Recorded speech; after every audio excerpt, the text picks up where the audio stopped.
Hello everyone, welcome to course study on solid mechanics. As we are in unit number 5 principal stresses and strain. So in this particular video again we are going to solve the numericals based on the principal stresses and strain. The problem statement of numerical second is as follows. The stresses at a point in a component are 100 MPa which is tensile in nature and 50 MPa which is compressive in nature. Determine the magnitude of the normal and shear stresses on a plane which is inclined at an angle of 25 degree with the tensile stress.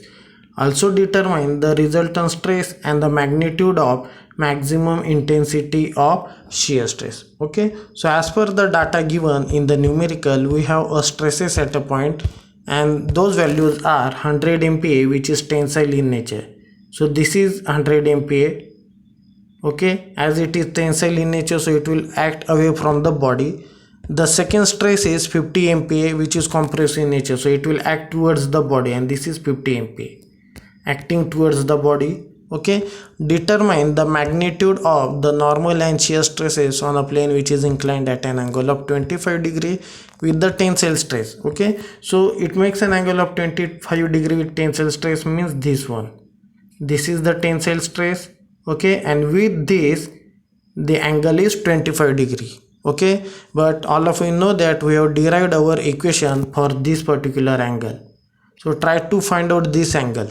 So that angle will be, as this is 25 degree, this is 90 degree, so the remaining will be the 65 degree. Okay, so theta will be the 65 degree. So the first one we have to find out the normal stress as per the given statement. Okay, it is given by sigma x plus sigma y by 2 plus sigma x minus sigma y by 2 cos of 2 theta plus tau sine of 2 theta. Okay, so we have sigma x which is tensile in nature, therefore will be positive, it is 100 MPa. Sigma y, it is compressive in nature, therefore it is negative 1. Sigma y will be negative minus 50. Okay, so it will become 100 minus 50 divided by 2 plus 100 plus 50 divided by 2, because minus minus will become plus. Okay, 100 plus 50 divided by 2 cos of 2 into 65. Why 65? Because we have to find out this angle. Okay, and it is 65 plus tau sine of 2 theta, but the value of tau is 0, so the entire term will become 0. So we will solve our numerical for this value only. After solving it, we will have sigma n is equal to minus 23.21 Newton per mm square. Okay, so as we have minus sign, it indicates that normal stress on an oblique plane, it is compressive in nature. Is it okay? It is very important one. Second one, we have to find out the value of shear stress on an oblique plane, and it is given by the formula sigma t is equal to sigma x minus sigma y by 2 sine of 2 theta minus tau into cos of 2 theta. Again the value of sigma x and sigma y is already given in the numerical, but only tau is 0. So this particular term again will become 0. Okay, so sigma x is 100, sigma y is minus 50, so minus minus it will become plus, so 100 plus 50 divided by 2. Okay, into sine of 2 into 65, because theta is 65, and this will be the zero value. So after solving this equation, I have sigma t equal to 57.45 Newton per mm square, or we can say it as a megapascal. Okay, so in that manner we have find out the value of normal stresses and shear stresses on an oblique plane. Next we have to find out the resultant stress and the magnitude of maximum intensity of shear stress. Okay, so remember that the resultant stress can be given by, it is denoted by sigma r, and mathematically it is equal to under root of sigma n square plus tau square. So this particular concept of resultant stress we have not discussed in the previous videos. We are going to discuss this concept of resultant stress through the numericals. So you remember this particular formula to find out the value of resultant stress. It is given by sigma r equal to under root of sigma n square plus sigma t square. So as we have already find out the value of sigma n and sigma t, so on putting all those value into this equation, I have sigma r equal to 61.96 MPa, megapascal or Newton per mm square. So in this manner we have find out the value of resultant stress.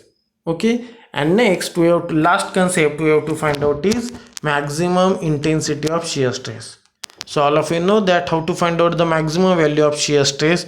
It is given by sigma x minus sigma y by 2. In terms of principal stresses, it's a difference divided by 2.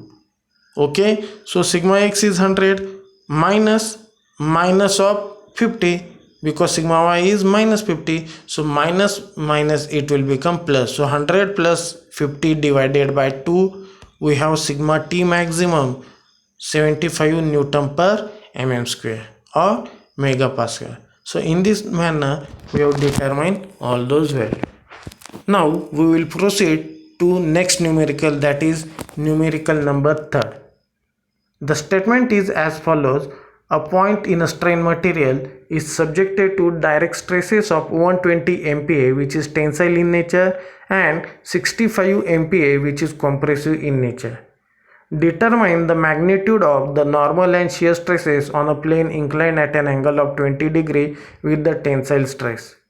Also determine the magnitude of maximum shear stress and the inclination of the plane on which normal stress is 0 and the magnitude of shear stress at that plane. So as per the statement given, up to this particular point, from this to this, it is similar to numerical number 2nd. But what additional we have to find out? That is nothing but determine the magnitude of maximum shear stress and inclination of the plane on which normal stress is 0 and magnitude of shear stress at that point. It's an additional value which we have to find out. Okay, so as per the given data, again we have a direct stress 120 MPa, which is tensile in nature, therefore this is tensile in nature 120 MPa. 65 MPa direct stress, which is compressive in nature, therefore this is compressive in nature. Okay, as it is subjected to two mutually perpendicular stresses, so it's a case of biaxial stress because shear stress will be 0, no value is given in the numerical. Okay, so the first one is normal stress. Normal stress is given by sigma x plus sigma y by 2 plus sigma x minus sigma y by 2 cos of 2 theta plus tau sin of 2 theta. Okay, so theta is 70 because this angle is 20 degree. Okay, and it is with respect to tensile stress. Okay, so the remaining angle will be the 70 degree and we have to solve for that 70 degree angle. Okay, so it will become 120 minus 65 divided by 2 plus 120 plus 65 divided by 2 cos of 2 into 70 plus 0, because shear stress is 0, so this entire term will become 0. Okay, on solving this equation up to this only, I have sigma n equal to minus 43.359 Newton per mm square. Okay, and it is compressive in nature because minus sign it indicate a compressive nature. Second one, we are going to find out the shear stress. It is given by sigma x minus sigma y by 2 sin of 2 theta minus tau into cos of 2 theta. Is it okay? Again, on putting all those values which are shown in the figure, by considering its sense whether it is tensile or compressive in nature, we will have this equation. Okay, and after solving this equation and considering tau equal to 0, I have final answer 59.45 Newton per mm square or MPa. So the sigma t will be the 59.45 Newton per mm square or MPa. So in that manner we have find out the value of normal stress and the shear stress. It is just like the numerical number 2nd, but additionally we have to find out also determine the magnitude of maximum shear stress. Sigma t maximum we have to find out, and inclination of the plane on which normal stress is 0, means theta we have to find out when sigma n is equal to 0.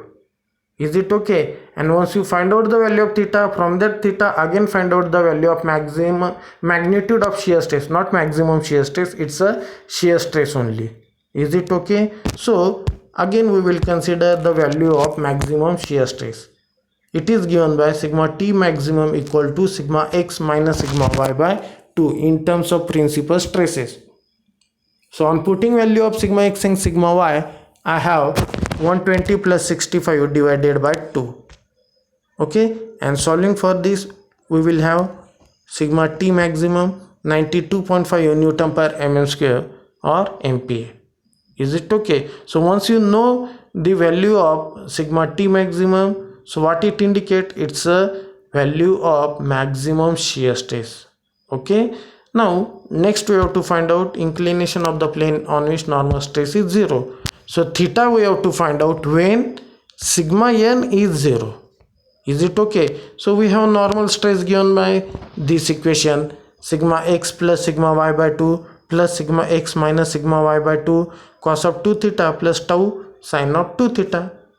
Okay, so on solving this equation for the value of theta, because this we have to find out, we will have this equation. So cos of 2 theta will be equal to minus 27.5 divided by 92.5. Okay, so from that equation we will have cos of 2 theta equal to minus 0.297.